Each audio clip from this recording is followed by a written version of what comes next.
Right now, sunlight is hitting your skin, and you probably feel it as warmth, maybe brightness, something pleasant, or something you're trying to avoid.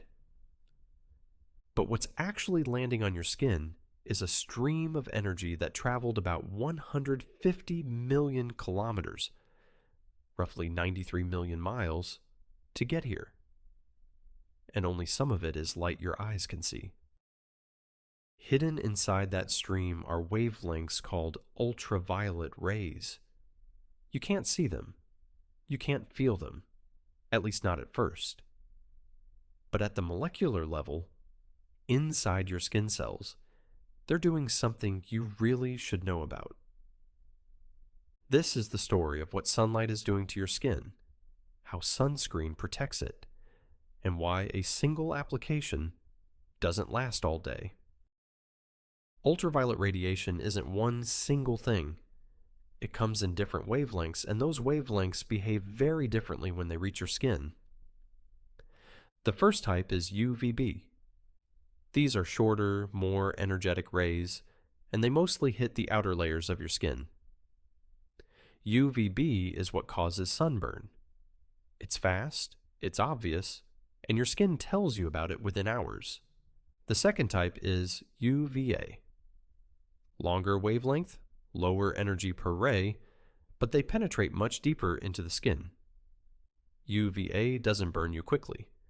Instead, it works quietly over years, breaking down collagen, damaging the deeper layers, and contributing to what we usually call skin aging.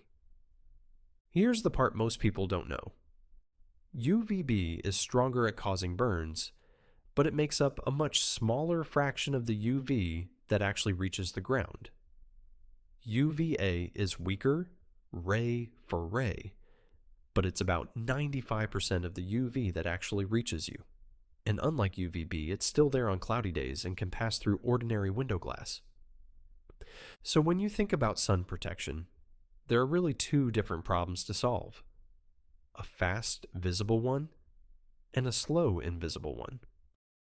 Let's go smaller, much smaller. Inside each of your skin cells is DNA, the molecule that carries the instructions for everything your cell does. Physically, it's a twisted ladder shape, and the rungs of that ladder are made of specific chemical pairs that have to line up in exactly the right order. When a UVB ray hits that DNA, it can make two neighboring steps in the ladder. Two bases stick together when they shouldn't. That small extra bond bends the ladder out of shape, so the cell can't read it properly. Now, your body isn't helpless here. You have repair systems running constantly, detecting these mistakes and fixing them. Every single day, your cells correct thousands of small molecular errors. You've been doing this your whole life without knowing. But repair isn't perfect. When damage happens faster than it can be fixed, or accumulates over years, errors can slip through. And that's when things start going wrong at the cellular level. This is why sunscreen isn't just a cosmetic product. It's protecting something genuinely important. Before we get to sunscreen, let's talk about what your skin is already doing. You have specialized cells called melanocytes, and their job is to produce melanin, the pigment that gives skin, hair, and eyes their color. But melanin isn't just decorative. It's actually a natural UV absorber. Melanocytes package it into tiny structures and distribute it to surrounding skin cells, where it helps intercept some of that ultraviolet energy before it reaches the nucleus. In a way, it's your skin's own sunscreen. But notice that word, some. No skin tone, none, is completely protected from UV radiation. Darker skin tones have more natural protection, but no one is immune to UV damage or skin cancer. Melanin reduces the risk. It doesn't eliminate it. Sunscreen isn't replacing your natural protection. It's adding another layer on top of it. So what is sunscreen actually doing? It's a carefully formulated mixture that spreads across your skin and forms a thin, protective film. Inside that film are what chemists call UV filters, molecules or particles specifically designed to intercept ultraviolet radiation before it reaches your cells. There are two main types, and they work differently. Chemical filters are organic molecules that absorb UV energy. Think of them as tiny molecular traps. A UV ray comes in, hits one of these molecules. The molecule absorbs the energy and briefly enters a higher energy state, then releases that energy in a safer form, usually as a tiny amount of heat. The ray never makes it to your DNA. Mineral filters, typically zinc oxide or titanium dioxide, work differently. These are tiny particles that sit on or near the skin surface. For a long time, people describe them as tiny mirrors that reflect sunlight away. And while there's some truth to that, the real picture is more interesting. Mineral filters actually scatter, reflect, and absorb UV radiation through a combination of mechanisms. It's not a wall. It's more like a crowd of particles, each doing a slightly different job. Different filters also have different favorite wavelengths, which is why combining multiple filters helps cover more of the UVA and UVB spectrum. Many modern sunscreens do exactly that. One thing all filters have in common: they only protect the areas where they're actually present. The film has to be even. Gaps in coverage mean gaps in protection. And we'll come back to why that matters.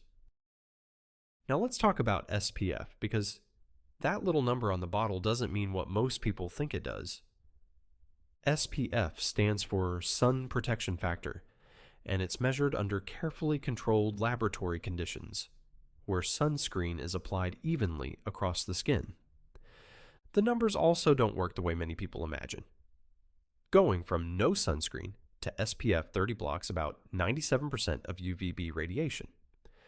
Going from SPF 30 to SPF 100 adds only a few more percentage points.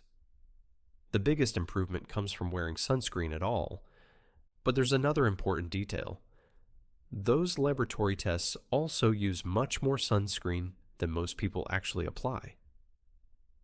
In everyday life, many people use only about a quarter of the recommended amount, meaning an SPF 50 sunscreen may perform more like an SPF 15. SPF isn't a guarantee. It's a measure of potential protection under ideal conditions, and real life is rarely ideal. And once you're outside, that smooth protective film immediately begins to change. Sweat, water, towels, clothing, and even everyday movement gradually make the layer thinner and less even. Sunscreen usually doesn't disappear all at once. It slowly becomes patchy, leaving small areas less protected than others. That's why reapplication matters. Not because sunscreen suddenly stops working, but because the protective film becomes less reliable over time. So what does this mean in practice? Choose a broad spectrum sunscreen so you're protected from both UVA and UVB. Apply more than you think you need. For your face alone, most dermatologists recommend about a teaspoon. For your entire body, roughly a shot glass worth. Don't forget the places people often miss: your ears, the back of your neck, your hands, your hairline, and the tops of your feet. And if you're spending time outdoors, reapply about every 2 hours, or sooner after swimming, heavy sweating, or toweling off. Sunscreen works best as part of a system, alongside shade, protective clothing, hats, and sunglasses. What makes sunscreen remarkable is how ordinary it seems. A cream, a quick rub, something people put on without giving it much thought.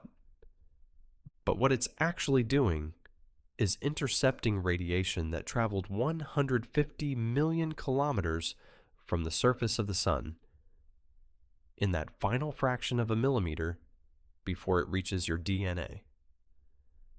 When you use it well, it's one of the most elegantly simple pieces of science you'll encounter all day. And the next time you put on sunscreen, you'll know exactly why. This is the invisible science of everyday life.